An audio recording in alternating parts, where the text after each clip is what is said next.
Pakistani drama जफ़ा में तो बहुत ही धमाकेदार ट्विस्ट आया है, क्योंकि इसमें जो है हसन ने बहुत ही ज़्यादा ज़ारा के साथ गलत कर दिया है। उसकी नेक भी तोड़ दी है और उसके पेट में इतनी लात मारी है कि उसकी बहुत ही कंडीशन ख़राब हो चुकी है। और इधर जो है नुमैर ने अंधलीब को जो है थोड़ा अच्छे से समझा दिया है कि वो कभी भी किसी को कोई थप्पड़ वगैरह ना मारे, क्योंकि उसने मोइस को मार दिया था, इसलिए वो समझाता है।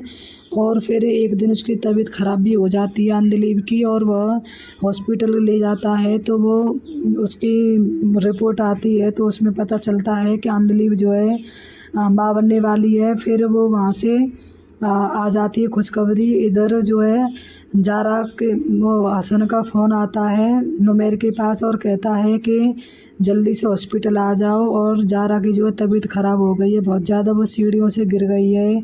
तो नुमैर वहाँ जाता है और जाकर देखता है तो ज़ारा की तबीयत बहुत ख़राब हो गई होती है, क्योंकि उसकी गर्दन में पट्टा बंधा हुआ होता है और पेट पर होकर बहुत ही कंडीशन ख़राब है उसकी।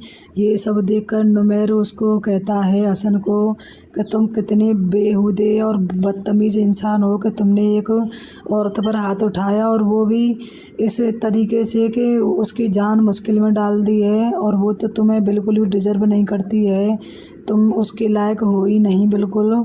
तो वो कहता है, हसन जो है डर जाता है और कहता है कि मुझसे गलती हो गई, कैसे भी करके मेरी बीवी को बचा लो और मैं उससे अलग नहीं हो सकता, चाहे जो हो जाए, मैं कुछ भी करने के लिए तैयार हूँ।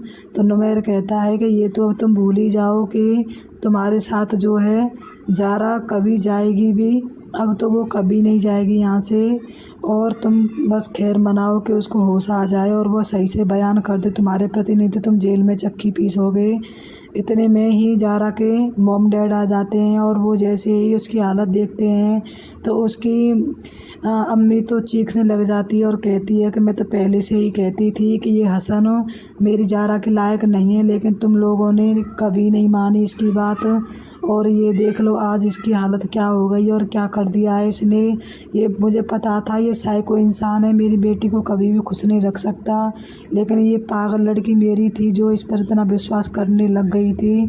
और उसकी दादी को भी सुनाती है कि तुमने ये ऐसे कैसे होने दिया, और तुमने भी साथ में झूठ कैसे बोल दिया हमारी बेटी से, और आज के बाद हमारी बेटी का तुमसे कोई रिश्ता नहीं है।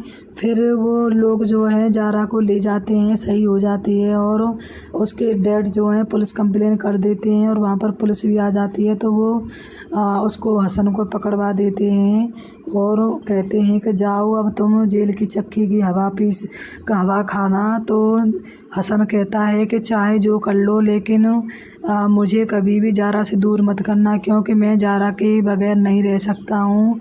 तो वो कहते हैं कि तुम ये तो भूल ही जाओ कि ज़ारा नाम की कोई लड़की तुम्हारी ज़िंदगी में थी, क्योंकि तुमने उसकी कदर कभी नहीं की, और उसने हमेशा तुम्हें संभालने की और तुम्हारे साथ रहने की हमेशा कोशिश की, लेकिन तुमने कभी भी, अब ऐसा कभी नहीं होगा। और अगर उसने दोबारा से फ़ैसला किया तो हम उससे कोई रिश्ता नहीं रखेंगे, ऐसा कहकर और उसके थप्पड़ भी मार देते हैं गाल पर बहुत ज़्यादा। तो उसको पुलिस ले जाती है हसन को, और उसकी दादी जो उसके पैरों तले पड़ जाती है ज़ारा के, और ज़ारा के बाबा के कहती है कि कैसे भी करके मेरे बेटे को बचा लो, आप कहोगे हम जैसे ही करेंगे, इससे गलती हो गई, कोई बात नहीं है। तो ये इसमें तो बहुत ही ट्विस्ट आया है इस कहानी में। और अंधलीब जो है अपनी सास और सबसे बहुत प्यार करने लग गई है। तो अंधलीब अपनी सास को फ़ोन करती है और कहती है कि कब आओगी, मुझे आपकी याद आ रही है। तो वो कहती है कि तुम्हारा शौहर तुम्हारे पास तो है, तो मेरे आने की क्या ज़रूरत है पागल लड़की, और अपने शौहर से प्यार करो। तो वो कहती नहीं, मुझे अपनी अम्मी की ज़रूरत है, वो जो मेरी फ्रेंड है वो आप हो। तो वो बहुत खुश है अंधलीब जो है उससे, नुमैर से